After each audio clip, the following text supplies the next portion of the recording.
And I just thought, yeah, Celtic are always going to have players of Henrik Larsson's calibre.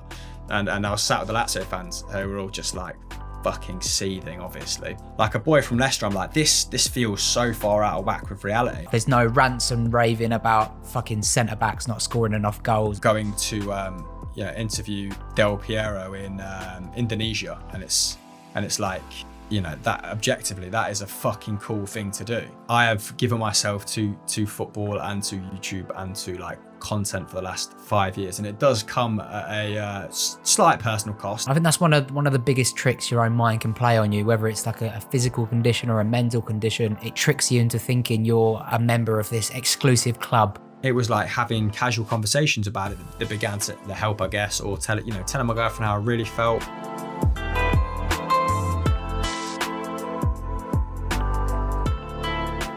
Yes, people, welcome to the Football and Feelings podcast. I am your host, Liam. On this podcast, we aim to show the deeper side to your favourite creators, fans, former players, and my guest for this episode. I am here with the man with the neatest to do on football YouTube, but he's wearing a hat today. I'm gutted. The silver-tongued chinwagger crowned top man Leicester's Employee of the Year 2009. It's the lovely Chris Hamill. How are you, sir? Ah, mate, I was never Employee of the Year at Top Man. I was a stinking employee. I was forever hiding in the toilet with a flake, just wondering what I'm going to do with my life post working in retail. I'm good, man. I'm good. Yeah, I'm slobbing it out today. Sorry that I didn't get the Barnet sorted for you. How are you? It's fine. I'm good. I'm all good my end, mate. And no, I reckon you were a good top man employee. If I saw you in there, I'd be straight to the 2 for £10 button V-necks with the multicoloured trims on.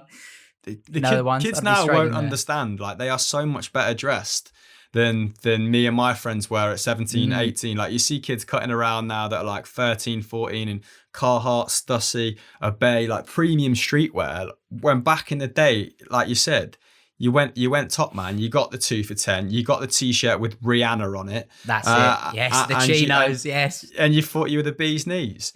Yeah. But yeah, what, this t-shirt that says Miami on it? Yeah, I had it in Miami. Nothing was more crippling, mate, than rocking up at Top Man and being told like you're on the fitting rooms for the next 4 hours, listening to like 2 doors down, I think I'm in love, just on repeat. And so yeah, I'm glad that chapter of my life is over. Sounds all right to me. But I've got to ask this first of all, and I apologise if you get this question a lot. But how are you getting that hair typically looking drop dead gorgeous? You know what? I'm getting a bit conscious of how far it's going back, but I think I just forget that I've always had a massive forehead. It is a little bit of TLC in the morning. So it's mousse after it's wet, Right. Bit of mousse, hair dryer. So let me just write this down. Yeah, and then when it's 95% dry, don't go all the way dry. Don't go bone dry. Little bit of powder in there, just to give it a little bit of volume. What, like the dust stuff you mean? Yeah, the dust stuff.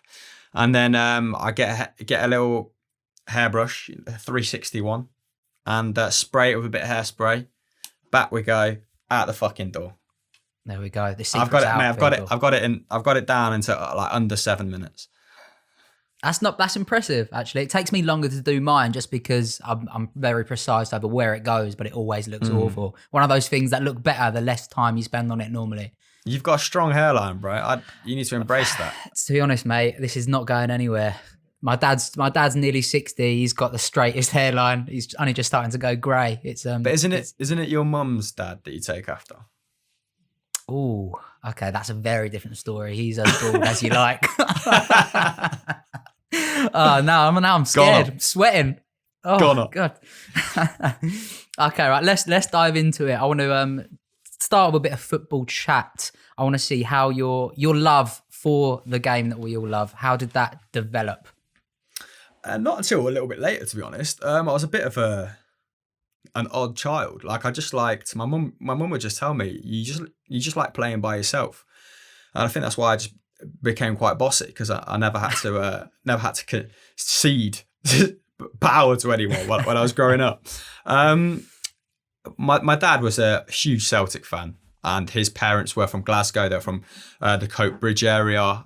They moved down to Leicester. I take it because of job opportunities. I never really asked that question. I'm sure I'll learn it in the future at some point. But the docks closed in Glasgow, and there wasn't as many jobs, and there's quite a lot of Scottish exports in the Midlands. You know, a lot of second, third, fourth generation Scots there now. And yeah, I remember probably around 2000, 2001, getting into it, which obviously coincided nicely with Celtic winning the treble, Martin O'Neill coming to the club.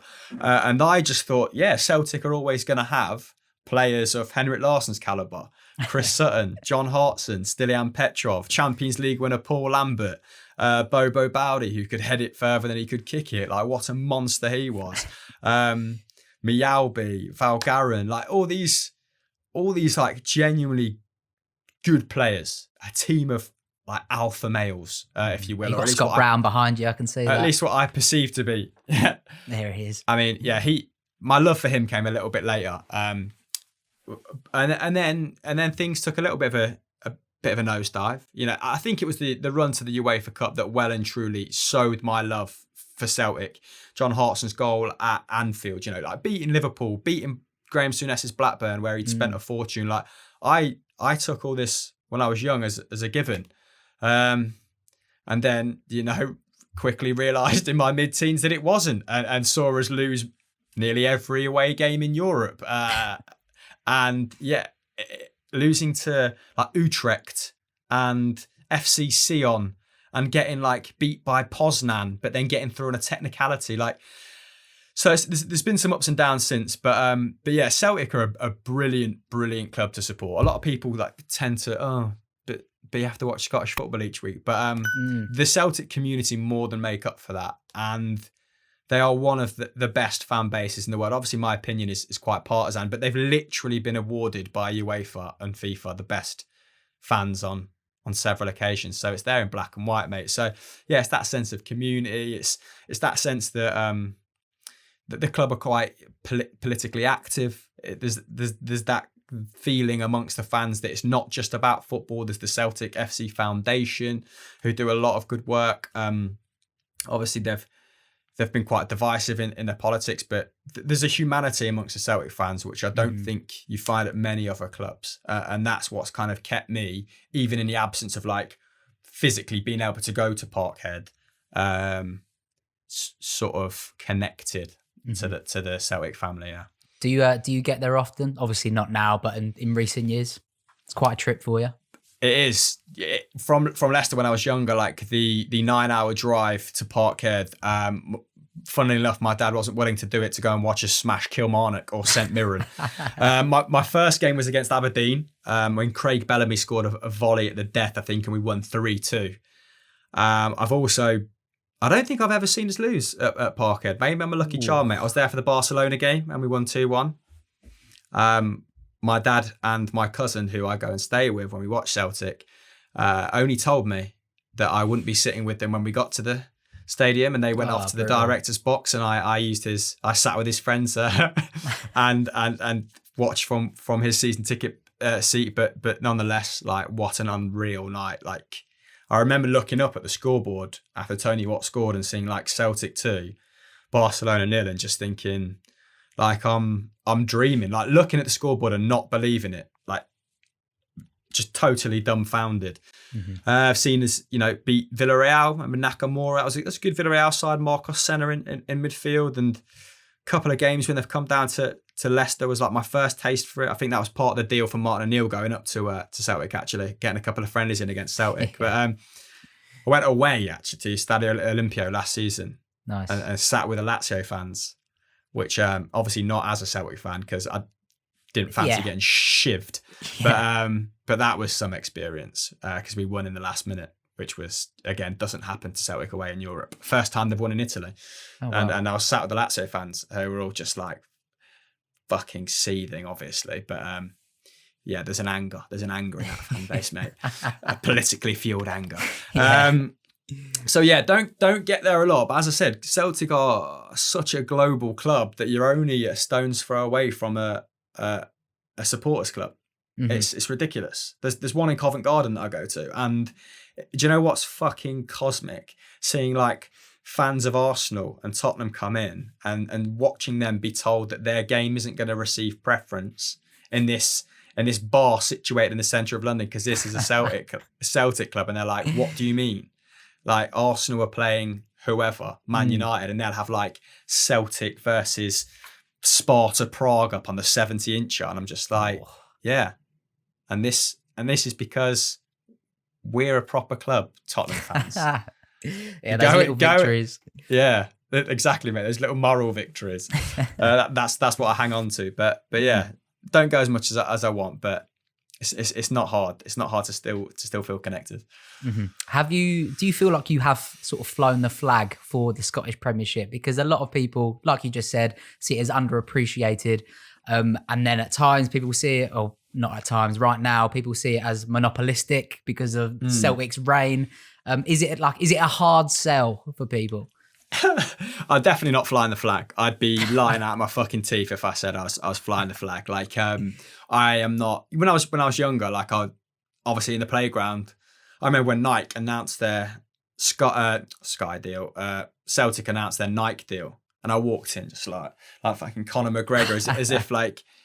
I remember that specifically, using that as rationale for like, I told you we're a massive club, like we're sponsored by Nike now, boys, like drink it in. So there was that. There was those like little petty arguments that were easy to kind of win, I suppose, in the early noughties, that Celtic could easily survive and thrive in the Premier League. Now, not so sure. It is getting harder. Like the TV revenue in the Premier League is such that you can't. It's a struggle to even put together hypotheticals, right?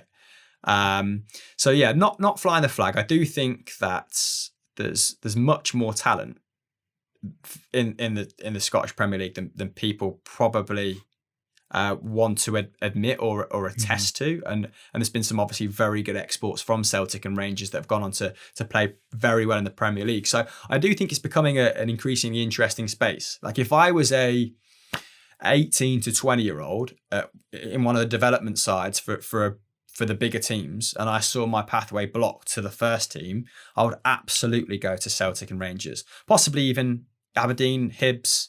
I mean, Hearts are in the second division now, so not so much them.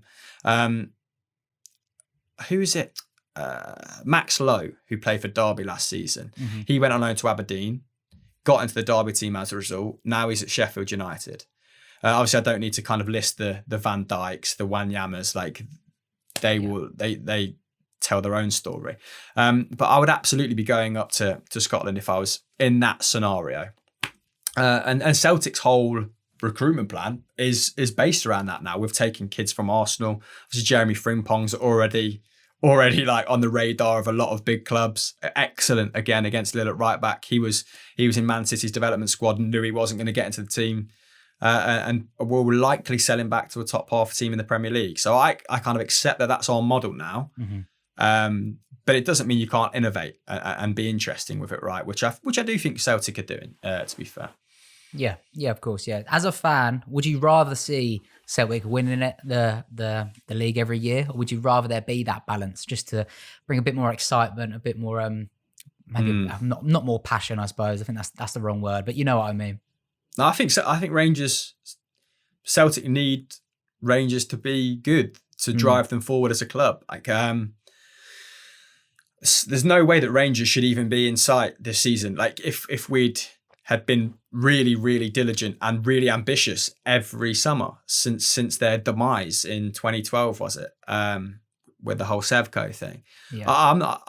I think it's funny and I enjoy like antagonising Rangers fans, but I'm not one of those Celtic fans that would like to see us run away with it every single year.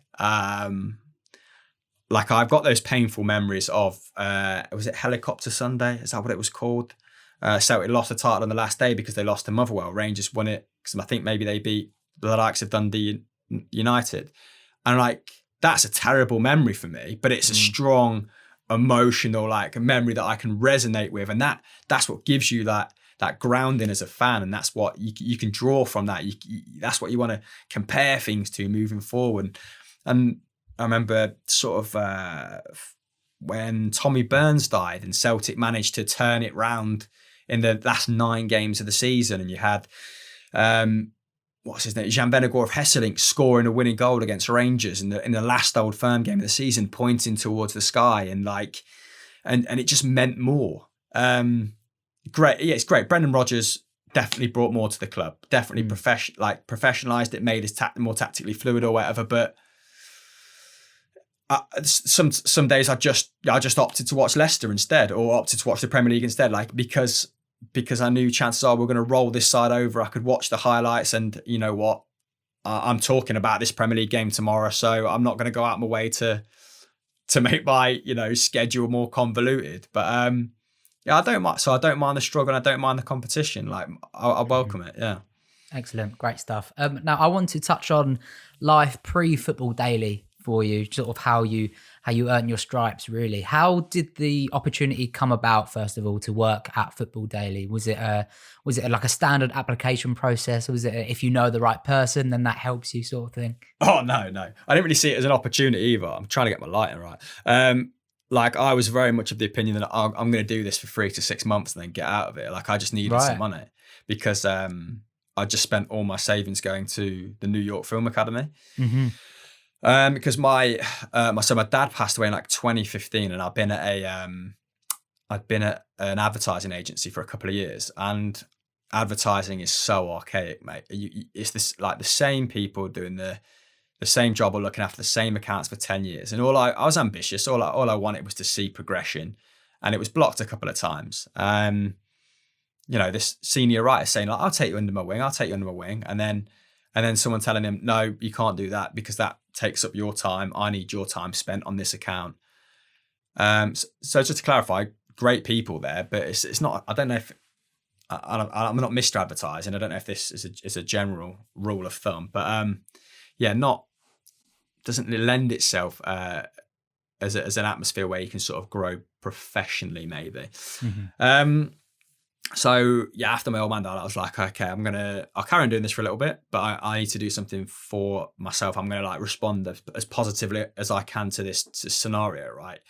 So I gave it kind of, 8 to 10 months afterwards, and then did a 3-month filmmaking course in New York, because one of my big regrets at university was not doing a more practical course. So I picked my university course pretty haphazardly. I actually had Chinese studies in there as well to start with, film and Chinese studies. Like, why not? The mind boggles me. Learning Mandarin turns out it's pretty fucking hard. It is. Yeah, I've tried for a year and it is very difficult. It gets harder as well somehow the more you learn. I was absolutely fucking off my face in a Chinese restaurant in Soho the other day, and I was just trying to read off everything I could remember, and the waitresses and waiters were fucking pissing themselves. I was just like, I like swimming. My mum's a lawyer. Like out loud, that's all I could remember. I like hamburgers. But yeah, just to go back to your point, I was disappointed that I hadn't done something more practical at university, because that's where I excelled. Like theory, essays, like I could get by. Like I was naturally like reasonably intelligent, but like I didn't excel, didn't necessarily push myself in that regard. It felt very arbitrary. Like, why am I writing this essay about how Ang Lee's The Hulk relates to the current political climate in whatever. So yeah, I wanted to do something really hands-on, and New York was incredible, mate. Class. Like, even thinking about it, like I can almost feel it. I remember one of my student videos, I put out something on Backstage. It was a website where you basically go and find young directors, go and find young actors, and like overnight I had like 200 applicants, and then like the next day I was doing like what are they called when you have people in? Jesus, I've just forgot the term for it. Like auditions. Okay. And like people are auditioning to be in my student film, and I'm sat there like, Billy Big Bollocks, and they want to be in this, and they're like going through these roles and monologues, and I'm like a boy from Leicester, I'm like, this feels so far out of whack with reality. Like, I'm like, and it just kind of pinged in my head like, oh, this is how things happen. Like, it's not necessarily that you these things aren't available to you. It's you're not in the right place, or you're not surrounding yourself with the right people. And like, you can take yourself off to the opportunity. Like, your physical location does matter. So when I had that sort of brainwave, I was like, fuck it, let's go. I've got to go to London. It's the only city in the UK that compares. And how I found Football Daily was just came across them on this website called Production Base. It was like, editor needed to create football videos for YouTube. And I was like, fucking hell, if I can't do that, I can't really do much. So it's blowing me out. So, spooky. So I eventually just, submitted a CV. One of my interviews was like, how many of these 10 footballers can you name? And it was John Babb teeing me up with this like Word document. And I got 10 out of 10. And then I changed fucking, who was it? John Altridge to, who did John Altridge play with? Ian Rush. I got them two mixed up, and they were like, "No, that's fine. Like, that's pretty niche. Clearly, you know your football." And got the job. And I was a competent editor then. I wasn't great. Like, I'd done it at university. Like, I'd I'd volunteered for the student television station, and a lot of guys there had imparted wisdom into me that I hadn't learned on my course. I did learn sort of the essentials of filmmaking and narrative and that sort of stuff in New York. So I had an okay skill set, but they weren't, the money was low. So like, they weren't looking for anyone with great experience. And along I came, and we sort of took it from there. And the reason that we were able to take it to another level was just because we got, from there on in, it was just like complete kind of creative freedom. And it was me, Pat, and Joe to start off with. Yeah.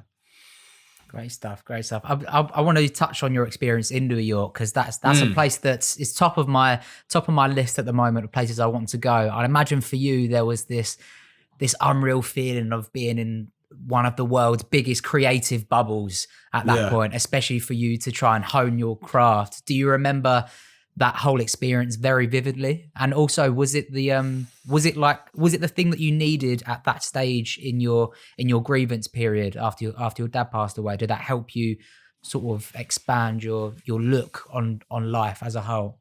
No, that's a great question. And I definitely needed something to look forward to, like a belief that it's not all just going to be this black hole of despair. Like, I think that's how generally I respond to shit's going wrong. It's like, let me make a list and let me get as much of this list done as possible in as little time as possible. Like, let's just get to fucking work. So I needed something to look forward to, for sure. And like I said before, when I think about New York, I don't think I comprehended at the time how special it was, but it was special. And I got the rub of the green. Like, I ended up staying with some really eccentric people, and people that you can be in a big city and feel alienated, right? Like, when I first got there, I felt like Stuart Little. Like, I'd never seen a fucking skyline like it. Like, it's so claustrophobic. It is literally falling down on you. And you can easily, like I said, feel alienated or a little bit overwhelmed. But I ended up staying at, I found this house in the financial district on, what's it called, Airbnb. And I knew that it was going to be a little bit bohemian because it was called the Tree House on Airbnb. But when I got there, it was fucking ridiculous, mate. Like, this woman, Leah, who's this like, I think her handle on Twitter or Instagram is like the Jewish cowgirl. She's like playing a guitar on top of a horse. And she sent someone out to come find me. They took me off to like Justino's Pizza, it was called. I had a great pizza, like slice of pizza when I first got there because I was starving. And they took me back to the treehouse. And they were like, fucking fly my room. They're like, this is your room. And I was like, all right, cool. Like, who's that sleeping on the sofa though? That was like 10 yards from my door. And they were like, oh, that's what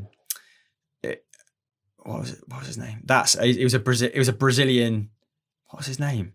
Oh, I'm going to be so annoyed with myself if I don't remember his name. I will get it in a second. I've got him saved in my phone. They were like, he just sleeps here sometimes. And it turned out like he was a Brazilian saxophone player who played like gigs at local bars and stuff, and he needed somewhere to crash. And like 2 days later, he took me to play five-a-side with all his friends. And that was just like, again, I got to know different parts of the city and different people just by straight away being immersed in like a really colourful array of characters. Like a week later, she had like this massive fat Italian lad around called Frank making us these like huge meatballs and stuff. And then like he would take us to like a little restaurant or a little bar or something that he knew. And you get these like little snippets, these little tidbits, and it makes you feel much more at home. So I guess I was fortunate in the way that I had this like network immediately, by proxy, right? Through staying at the treehouse. But yeah, just being in the school, the New York Film Academy, like it was a stuff of dreams. I went, grew up in Leicester. To be honest, anything to do with the arts probably perceived as a little bit fruity, for want of a better word. You're seen as an eccentric, like no one does drama at school. The drama department doesn't even take itself seriously. My mum had a dance school, so I used to go to that dance school, and I used to, enjoy, I guess, being the center of attention when I was doing little performances. But then you get to about 9, 10, and you're like, okay, I should be playing football. I shouldn't be doing this. And that's just the general consensus. And you're not encouraged to kind of think otherwise. And it's not that my parents forced that upon me, but you kind of go with your peers. I wasn't individualistic at 9, 10 years old. I was like, all right, now I play football. But then going back to this school year, the New York Film Academy, you walk in and there's people rehearsing lines together on the left, someone playing piano in a room on the right, and someone's doing like performative dance, expressive dance or whatever. And then you've got a corner of people in the room like going over all this equipment together and practicing, setting it up and getting everything finely tuned and getting it right. And you're like, this is the environment I realize now that I've always wanted to be in. So yeah, it was kind of a bit of an epiphany, and it took a matter of days before I felt like shit, this is going to be really good for me, even if it's not what I necessarily do somewhere down the line. Mm-hmm. So yeah, kind of throwing myself into that environment, I guess, then spurred me on to have the courage to move from Leicester to London, because it felt, in comparison, a relatively small step. Yeah, of course. Do you feel like that experience then in New York and maybe parts of your background in advertising, do you think that built your character more so than maybe your uni days did in sort of preparation for your current role now? Yeah, if I'm going to be honest with myself, my voice. If I'm going to be honest with myself, I didn't do enough at university. Just didn't do enough. Like I was happy that I found a great group of lads. I mean, that's pretty priceless. Like I'm still close with them now. Like I was playing Call of Duty with them last night till 2:00 in the morning. Like one's in Canada, one's in the US, one's just down the road. I never see him. So that's pretty priceless. And in that sense, university is very unique in that sense, finding and forming lifelong friendships. Mm-hmm. But didn't push myself. It's easy to say I wasn't pushed, but the reality is, university, like you're of the age and you should be of a like sufficient intelligence that you have to push yourself.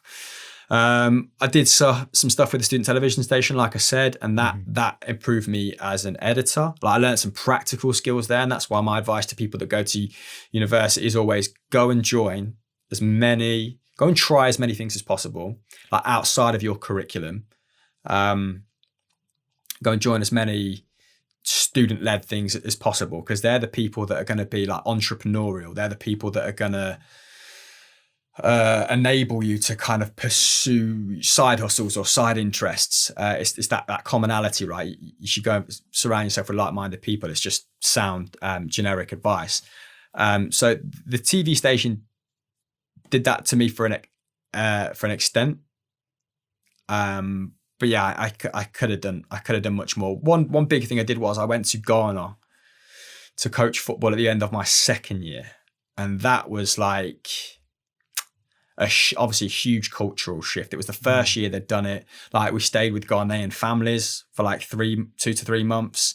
And it was like, I'm in Ghana alone now coaching football. And like, how have I arrived at this point? So there's no real support network. Like it's time to be single-minded. It's time to be fearless, I guess.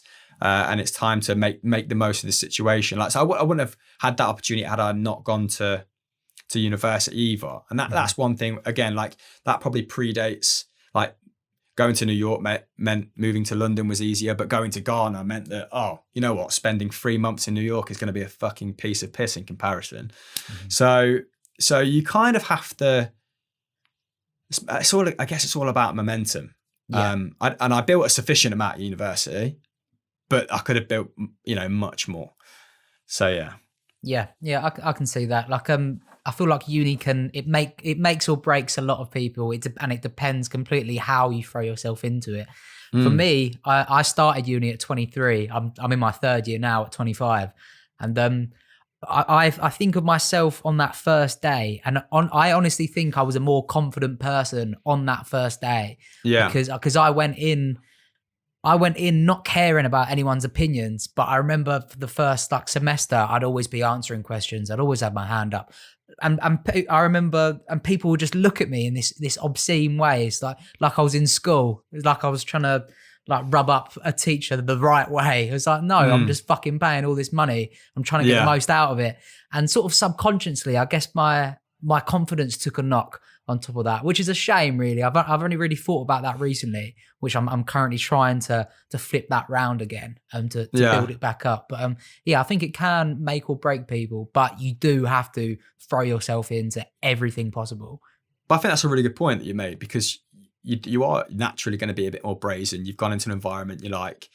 I mean, it's good that was your attitude anyway. Like I'm going to kind of own this, right? And then you have to go through that little cycle of, it's my attitude or my approach has been met with some resistance. Like now what do I do? And the fact that you're pushing back is the right thing to do. Like, I think you probably, I suppose it sounds you out as a slightly more kind of like emotionally intelligent person, that you're aware that was someone's reaction to you, right? If you just gone ahead and steamrolled everyone, true. That would probably sound you out as someone that maybe wasn't receptive to other people around them. So there's different ways you can like look at that and approach that. But how is it doing your third year then from home, I assume? It's annoying. I'm in uni 2 days every other week, so there is some face-to-face interaction. But for me, one thing that I'm quite big on my own self-development. Used to sort of resist it, but now I understand the importance of it, and I've definitely noticed that my motivation has taken a hit working at home. I like to be around people. I like to be in an environment where that's the time for work. That's the time and the place for me to forget about everything else. Whereas now, like maybe you're finding this as well. Like the lines are so blurred.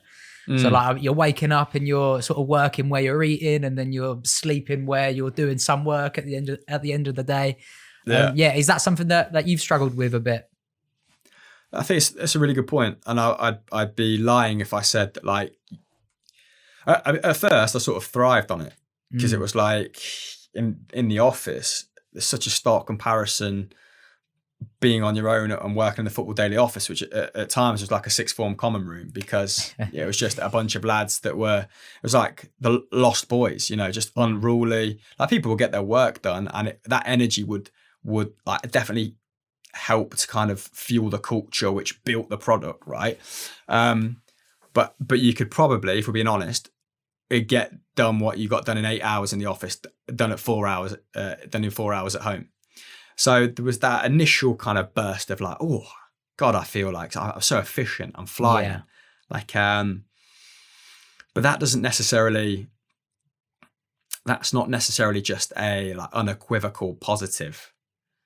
Like you then start to miss the interaction a little bit, or you can't get that energy by like proxy, by someone, you know, cracking a joke, putting a song on. Like you do have to be much more disciplined in your own approach.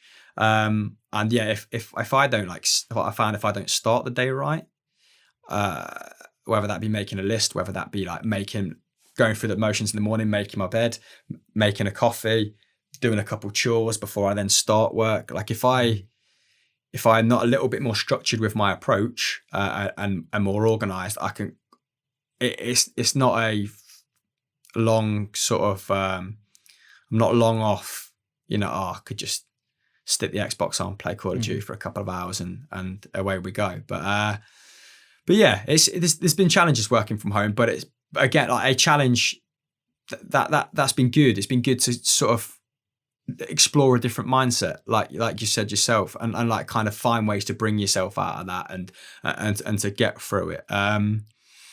So yeah, it's been challenging, but I'm sort of in a kind of weird and perverse way enjoying that challenge. Mm-hmm. What does a typical day in the work life of Chris Hamill look like? You're the head of content, right? So head of football, which is an extremely grand title for essentially what I do now.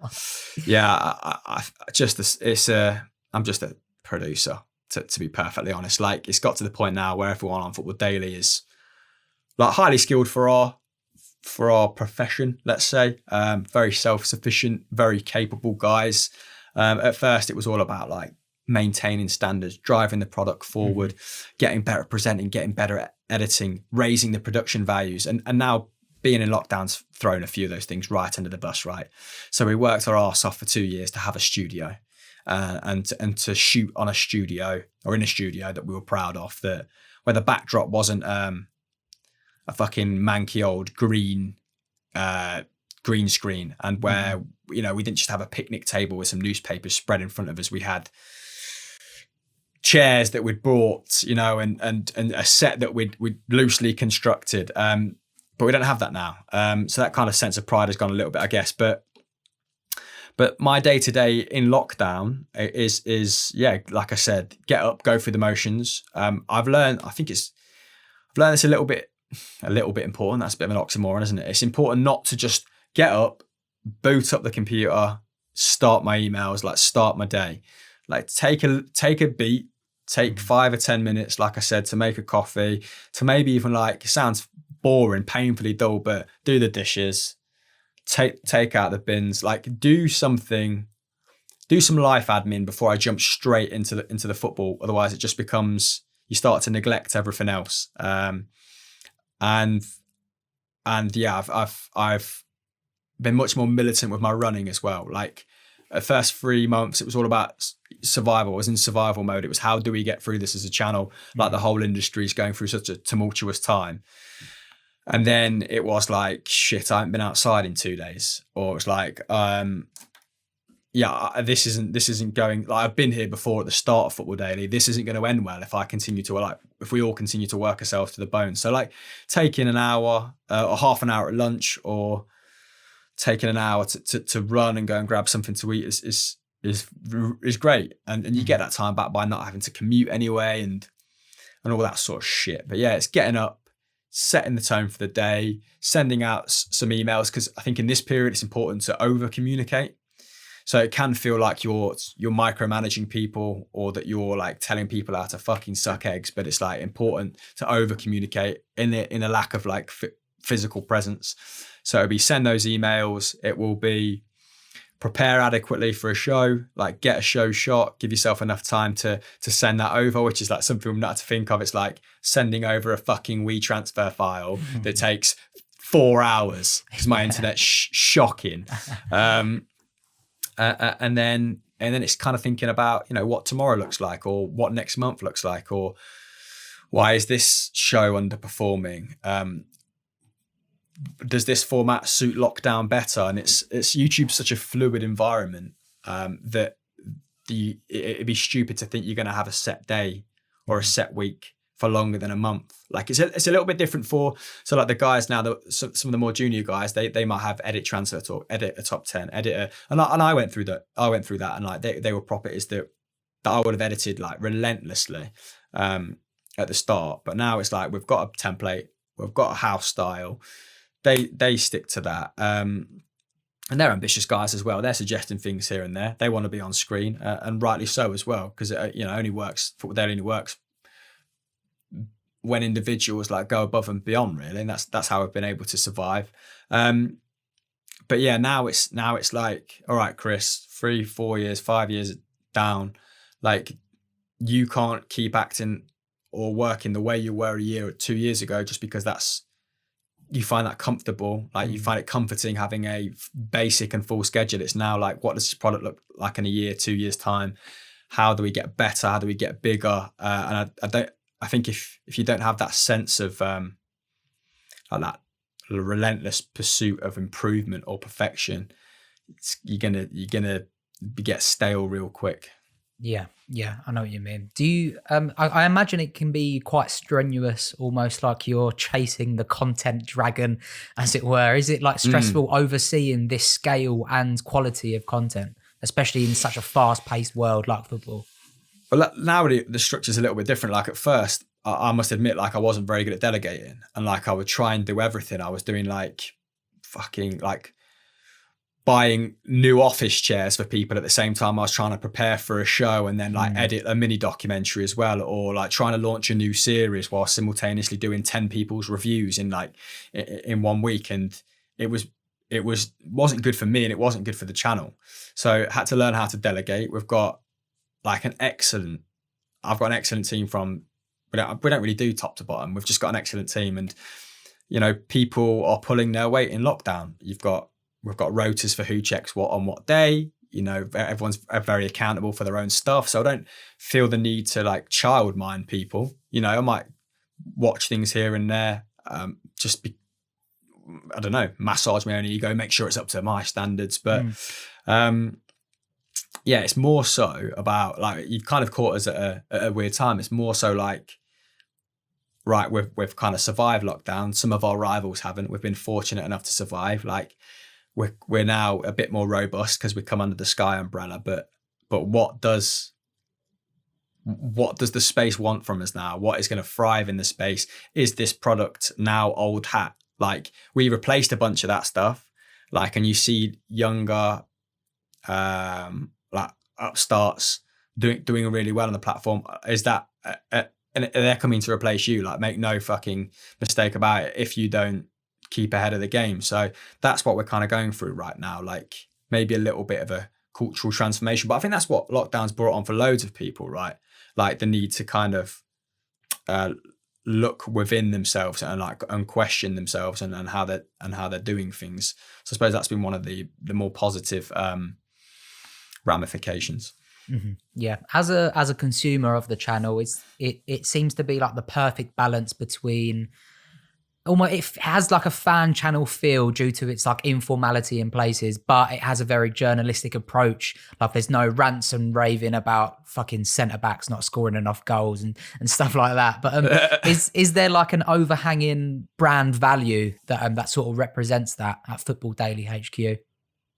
Yeah, for sure. And it's a really good question, mate. And we've always tried to, from very early on, have a statistical analysis at the heart of what we do. And that's not, it's basic statistical analysis. It's not like really, really, really granular, in-depth stuff, because you don't want to alienate the every fan. But we did identify very early on, and I think this is probably what separated us from some other rivals or other platforms or forms of media, that I think the fan was just smarter than pundits and mainstream media were giving them credit for. Like, I think they were ready for more than just kind of top line surface superfluous analysis, like, oh, this player runs with the ball, he takes up a good position there, he shoots, and all of a sudden, like, this team are winning. My doorbell's just gone. That's weird. Am I expecting any post? I don't think so. I'm going to ignore it. Go if you want, mate. Don't worry. No, but do you know what it is? I end up getting all my neighbours' parcels for them. Yeah, no, fuck that. You know what? Right, fucking hell. This isn't going to be for me. I'm going to be fucking furious. Be a good person. All right, come in. Fuck, mate. We'll be back very soon, folks. I'm just waiting for Chris Hamill to get the door. Not a parcel from me, I'm afraid. I should have thought about that. That would have been great. I can see myself in his Scott Brown any Scott Brown poster? It actually was for me, so I've mugged myself right off there. Where were we? We were on sort of the difference between Football Daily and your traditional sort of fan style channel. Yeah. So now I've picked up my parcel. Let's crack on. Yeah, we recognise there's a lot of like sensationalism out there, a lot of content fueled by drama, and while there's always going to be a place for that, we didn't want that to be about us. Like we wanted to be a little bit more measured, a little bit more professional, I guess. Although there's been some highly unprofessional moments littered throughout our existence. There's an out of context page for that, isn't there? I think.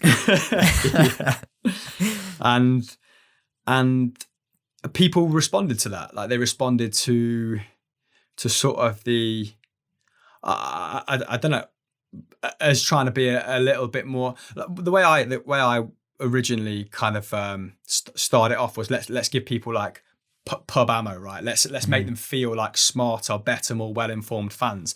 And I think people just appreciated that. Like the content wasn't about us. Like it was always to add value to the audience, and it was and that is something that has remained very central to our offering, right? Like if the fan's not learning something new, chances are it's not good content. Mm-hmm. I like that pub ammo. Yeah, I wrote that turn of phrase. Has the Sky takeover changed too many things? Because it does feel like Football Daily were ahead of the curve in some aspects, and now we see it quite often these days, like the more traditional channels sort of replicating that fan feel, but again, there's like a similar approach. But has that changed much? Yeah, like mainstream media is definitely like we have lost our edge probably because mainstream media has just got much more intelligent, and maybe Sky took some learnings from us, particularly I think probably with thumbnails, how to really sell something on YouTube, right? Because how YouTubers did it and how the mainstream media did it was so far out of whack. So I think they became a little bit more a lot more intelligent with regards to how to proliferate, how to prosper on these platforms. And it wasn't necessarily, taking a linear approach, taking a TV approach and just plopping it on the platform. It was like, no, it's its own language, it's its own discipline. And now BT, Sky, etc. do that really well. And that is something that we have to contend with. Like, otherwise, our audience are being cannibalized. It's do I want to watch transfer talk on Football Daily, or do I want to watch, this 15-minute transfer talk on Sky with some really authoritative, well-informed, smart figures on there? It has become harder to get people to kind of consume as much of our stuff, and that's where we've got to constantly be reinventing and being innovative, because that's what set us apart originally, I guess. Sky have done nothing but like help professionalize us, really, like have a more grown-up opinion, be well informed, don't be personal, don't get your point across at the expense of anyone, is what I mean when I say personal. We have obviously had a very nice studio for a couple of years, and offices, in the centre of London. And now that's all gone. You obviously appreciate it much more. Absence makes the heart grow fonder and all that. But it's been great to be in that space and see people at the top of their game, do it as well, and speak to them and realise where the levels are if you want to attain a certain, get to a certain yardstick. So it's been good. It's been good. Awesome. I hope this isn't a contentious question at all, as I'm not trying to get you in trouble in any way, but working on such a huge platform like Football Daily, like 1.8 million on the main channel, do you ever feel like an urgency to augment your own social value away from these platforms? As in, like, obviously you have like your own podcast, like with Chinwag. Does that sit in the back of your minds that you need to grow your own following whilst not taking liberties, because nothing lasts forever, if you know what I mean? Yes, it's again like another good question. Yeah, I think you're always conscious of like how much am I worth as an individual to the larger scheme of things, right? And I think it's a difficult one to answer, because what has been central to Football Daily's success has been a bunch of individuals willing to go above and beyond, willing to work themselves in the ground in order to make this work. But like I said, nothing lasts forever. Those cultural values are only relevant until they're not, right? Like after Sky took over, it was no longer acceptable to pay a bunch of 20-somethings, pittance to work themselves to the bone. So you do have to evolve. When people have or find a degree of success, they will reevaluate their own position naturally, and that's healthy. As long as you're not being like egotistical with it. Like, we know that we are more than the sum of our parts. Like, people want to watch on Sunday Vibes me, Joe, Pat speak about football together. Like, that doesn't mean that I think I can go and make a football show, do 100,000 views a week of just me talking about football. Like, that would just be just a warped perception of reality. So it is difficult to answer. I do think, everyone has an awareness of it. I think it helps that everyone goes off and does their own thing. Like, they should absolutely go and express themselves in a way that they want to, or that they deem fit. Obviously, as long as that aligns with the values of the broader company, right? Like, you can't go off and do some fucking shady stuff. But Zach went and did stuff with Chelsea, for example. Joe, who has always wanted to be a presenter, started presenting on linear with Sky on the Saturday Social. I went and did my podcast. We've all done some stuff with the BBC as well. People at Football Daily and Sky have given me room to do more long form content on the channel, for example. So you can be expressive, and you can kind of serve your own agenda on the channel, as long as it's for the greater good, right? Like, lockdown came along, no football. I kind of, want to be a documentarian, like interviewing people, rather than presenting in a traditional sense. And it was like, all right, let's do a 20-minute video on Adriano, because I'm interested in it. I love Brazilian football. I love Adriano. Can I make our audience love it? And if I can carry on doing stuff that I love on our channel, and sort of like everyone wins. So it's very nuanced in that way. But if you can find a way to benefit your employer, there is a way. I'm just going to say it definitively. There is a way to benefit yourself and your employer simultaneously. You can have your cake and eat it to an extent. Like, we can now. It's obviously going to be harder for smaller, upstarts that are coming through and stuff like that. But it's a very good question. But fortunately, everyone is still very committed to the cause. Thinks that Football Daily has a long way to go and a long way to grow. That sounds a little bit perverse now I've said it out loud, but I feel like we're still only just getting started. Like, we're still making content from our bedrooms, like, which is not a slight at the progress of the channel, but it's like there's some very sharp minds in the channel, and they could be shaping content like across the spectrum for some time to come. You've been able to experience a lot of cool shit since working on the channel. Is there a highlight for you, or do these moments maybe pass without you being able to truly appreciate it because you're in that work mode? That's definitely an element of that. For sure. Like, I'm probably not as good as others as enjoying the moment, and it's all about like, okay, but where does this lead? Like, a good example of that was going to interview Del Piero in Indonesia, and it's like, that objectively that is a fucking cool thing to do.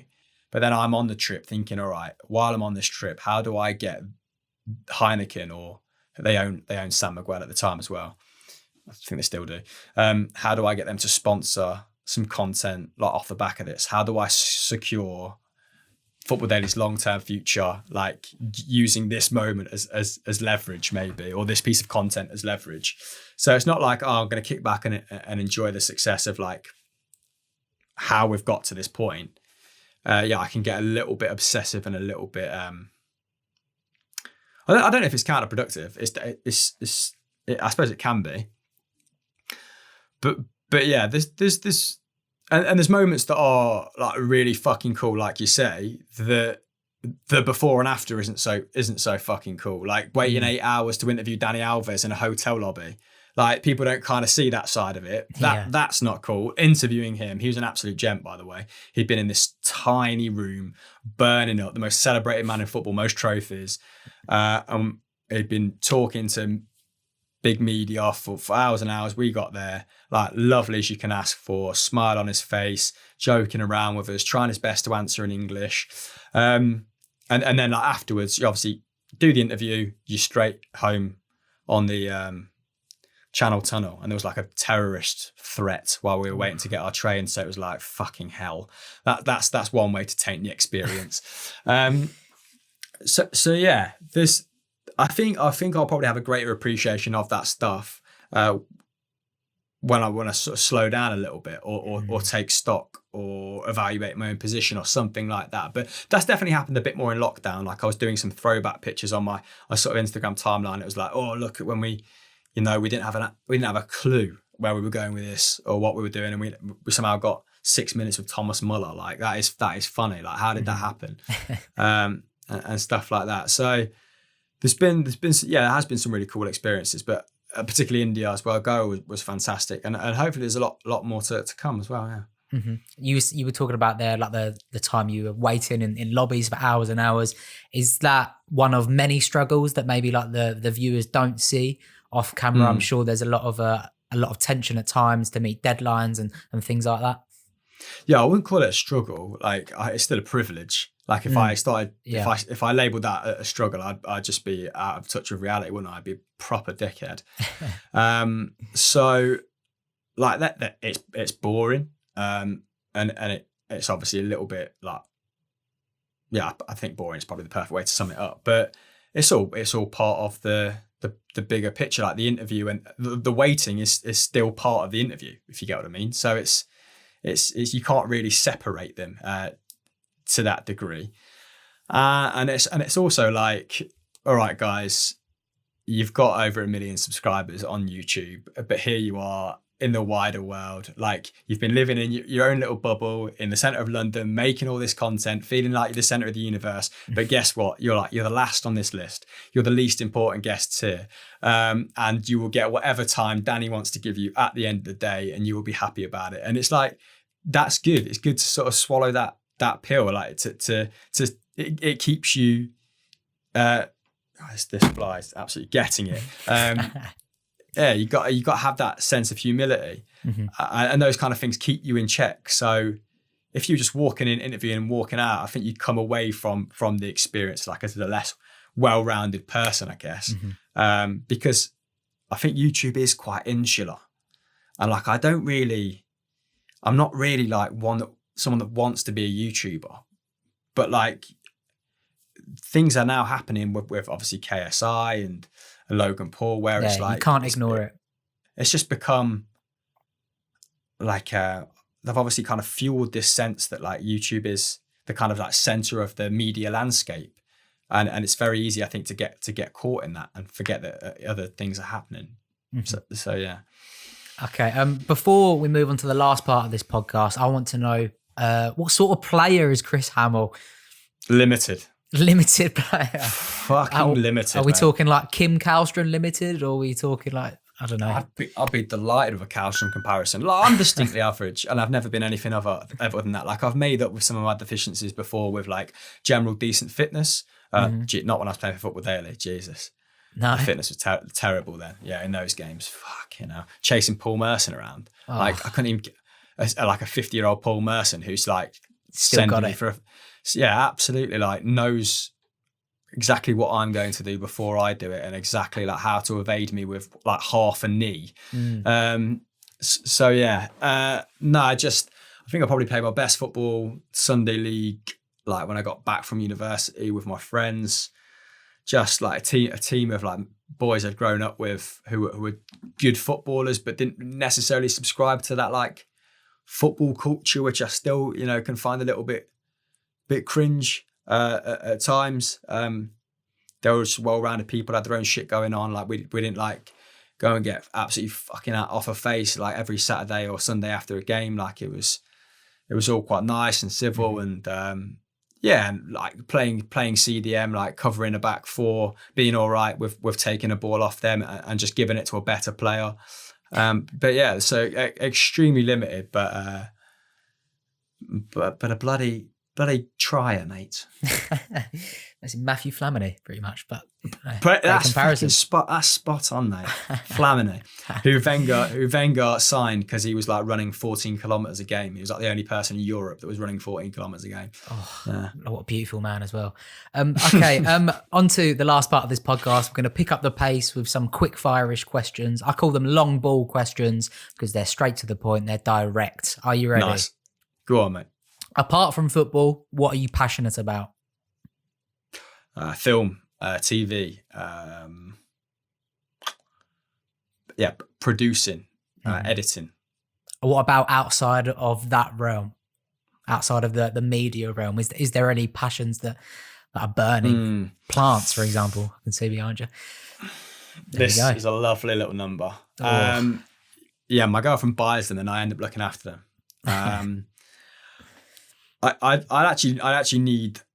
I need to be more interesting. I need to be more dynamic. Like I have given myself to football and to YouTube and to like content for the last 5 years. And it does come at a slight personal cost in that you are more boring. Outside of those things. Yeah. I like traveling. I'd like to do more. Like I do a bit of volunteer work, not enough, by the way. And I have causes that I'm passionate about, you know, like homelessness, and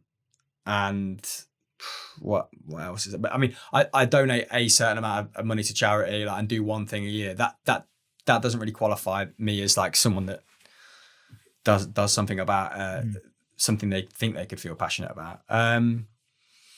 Outside of football, outside of media. You've just stripped it all back. It's there. fine. Yeah, It's fine if that is the case, though. I don't want to give you like a really generic answer though, like traveling and like reading and. No one's passionate about reading, are they? I don't know if I believe that. And like the environment, there's I don't give myself enough time outside of this to give you a legitimate answer for that. There's plenty of interests, but nothing that I've cultivated into a passion. Well, that leads into my next question. Do you think you have found your life purpose?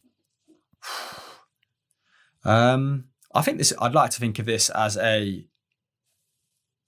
like a not a stepping stone is the wrong phrase, but like I can see a pathway from making 10 to 20 minute films about mini docs, whatever, about pieces of YouTube content about Adriano and Torres, and making a feature length documentary about a sporting hero of mine. If you see what I mean, you know, like Asif Kapadia making those documentaries about Diego Maradona, about Ayrton Senna, about Amy Winehouse. That is content that makes me feel passionate and that inspires me, and is something that I'd love to replicate. Just not picking someone apart by their numbers, by how many key passes or shots they're having per 90. That's something I'm interested in, but it's not something that, gets that I can feel deep in my plums, mate. It is telling someone's story, doing them justice, like showing them like to be a multifaceted, like interesting, fallible person. Like that is what I'm interested in. So I'd like to think that, I've got a future in documentary filmmaking, or like the equivalent, because that's not necessarily what documentary filmmaking might look like in 10, 20 years time. You know, maybe these things will just be on YouTube or, so on and so forth. Is that what keeps you motivated? I think pride mainly keeps me motivated. Like, the idea that you've given less than you could have in that time frame. I think being like, remember when I was doing the Torres piece, and there was like Luis Aragonés, the Atletico Madrid all-time top goal scorer, the manager that led them to the Euros, that sort of started that kind of when they won the Euros and the World Cup and the Euros again, started that whole chain of events off. He would say to Torres as a young man, like, if you don't play well, it's important that you get angry with yourself rather than sort of relying on someone to to be angry for you. So it's that kind of developing that sense of pride, I guess, and having a faith in your ability, but also like faith that you're gonna deliver to that standard, or insistence rather than faith, I guess. So yeah, that's what keeps me driven. Like the idea, like of underselling yourself, I guess. Do you have any fears? Loads, fucking loads, mate. Like, I've become really conscious of my health since my dad died. What else? What is it called when you constantly think you've got something wrong with you? Hypochondriac. Yeah. Oh God, it's just come through like I don't, not as much now, but I think my answer to my dad passing away was like, let's work as hard as you can, as much as you can for as long as you can before like your feelings catch up with you. And then once you've, I don't know, worked, I've said it a few times in the show, once you've like worked yourself to the bone, you are just kind of left with those thoughts, feelings, anxieties, doubts. And yeah, I was a little bit unfortunate, and I had like a stomach issue for like a year.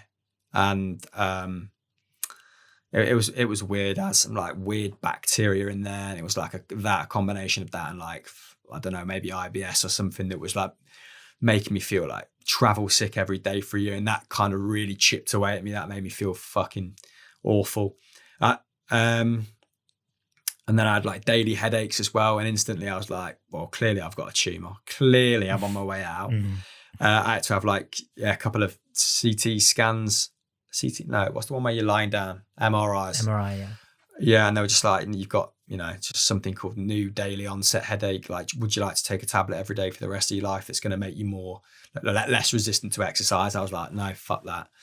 But found a way around that. So there's been a few things that I've had to contend with, but like I wasn't maybe that I blew out of proportion or I wasn't as well equipped to deal with because I hadn't maybe processed like fully the fact that I'd lost my dad or how much that had affected my own sense of mortality. Like, I suppose like when the person that is like you grow up, who you perceive as like your last line of defense, right? When you lose that naturally is going to make you feel more vulnerable. But I didn't feel that instantly, and it was like I felt that incrementally and slowly over time, and like it just crept up on me, and I didn't notice, and then that sort of manifested into everything that was wrong with me, or I felt what was wrong with me, was Googling, was obsessing over, was letting that distract me from being the best presenter, editor, manager, whatever version of myself that I was or could be. And it was like having casual conversations about it that began to help, I guess, or telling my girlfriend how I really felt, or I think there's a big groundswell of it at the minute of like being able, young lads, I'm not that young anymore, 28, being able to talk to it like with their friends, and there being a sense of relief, like that their friends are obviously going through the same sort of things, and your problems are never quite as like niche or whatever as you feel. I think there's like a growing acceptance or like a growing sense of like encouragement to like have those conversations with one another, which is good, which is helpful. But yeah, it's taken me until like my late 20s to process it in a healthier way, for sure. Yeah, I think that's one of the biggest tricks your own mind can play on you, whether it's like a physical condition or a mental condition. It tricks you into thinking you're a member of this exclusive club. Whereas actually loads of people are part of this club. You just don't know they are until you speak to people about it, right?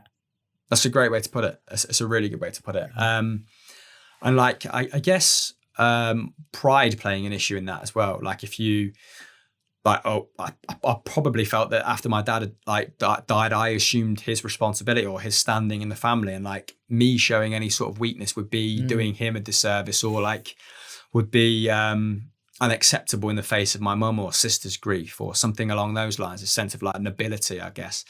And it's not. It's just fucking bullshit, isn't it? Really. I mean, there is holding it together for the people, and there is an ability to that. Like I'm not dismissing it completely. Like, you know, fucking single mums raising 3 kids and like holding their shit together for the sake of their children. Like that is, of course, very, very noble. But like not sharing that when you can, or being unwilling to have that conversation because of like perception of self, like it's not helpful, it's not constructive. But yeah, I think you summed it up really nicely. Yeah. Okay, final question of the day. We'll end on a positively reflective note. What about yourself are you most proud of? Fuck. Scored a real good goal a few years ago. Other than my hair. Other than the hair, yes. I often think, and I feel like I have to precursor this with, it sounds a little bit soft. No, but I'm increasingly grateful for the relationships that I made when I was younger. So, and everyone thinks their friendship group is the best, right? And that's how it should be. That's absolutely how it should be. But like being friends with the same like 15, 20 lads, having those relationships endure, and then thinking about like why do I have such a good network? Like why is that endured? And then like bringing it back to my dad, and like him always letting us in the house, you know, always being able to use the living room to watch the football, or like creating this, you know, like mecca away from, you know, life's responsibilities and growing pains and whatever. And I think you start to appreciate things like that more, like these small decisions that have massive ramifications. So yeah, would I have had these relationships that, you know, next year, 2021, there's like 25, 30 of us going to South Africa for my best friend's wedding. And the fact that is even happening is something that I'm extremely proud of. And I still don't fully know why. Like everyone's remained such good friends, but like I've started to think about it a little bit more, like I said. And yeah, it's probably stuff like that. And then when you realize that, obviously you want to like be that person for your children as well. So yeah, I'm very proud of the relationships I have in my life, but also, you know, that comes with probably sacrifice some friendships because of work as well. So there's another side to that, right? Like, and I maybe haven't been as attentive or pruned away at some relationships because of an obsession with work as well. So there's definitely another side to that. But yeah, essentially being proud of other people being nice in my life. Yeah. Okay, Chris, I feel like I've eaten into your day off for too long now, but I'd just like to thank you so much for coming on. It's been very insightful. And I hope that from your perspective is maybe some weights off your shoulders to a certain extent. Mate, I think excellent interviewer. Some great questions in there. Some very well thought out. I'll be approaching you soon for either for a job or for a tagline at some point. But this is what I mean. You're a perfect example of like this demystifies the whole thing that you have to go and get screen tested, or you have to have an education in interviewing people, or you know, be well connected to make meaningful content. Like you don't. You just have to have like a passion, a little bit of practice and perseverance, and here you are, mate. Got your own football kit as well. Bloody outstanding. Yeah, got my own shirt here, mate. If I get more of these printed soon, I'll get one sent over. Perfect. All about the freebies, mate. No, 25 quid, thank you. Cheers. Yeah, PayPal. But okay, yeah, we'll wrap it up there. To the listener, if you've made it this far, give the channel a bloody subscription, please. There'll be links down below to go follow Chris's pages as well. Yeah, we'll wrap it up there. Thank you very much for tuning in to the Football and Feelings podcast.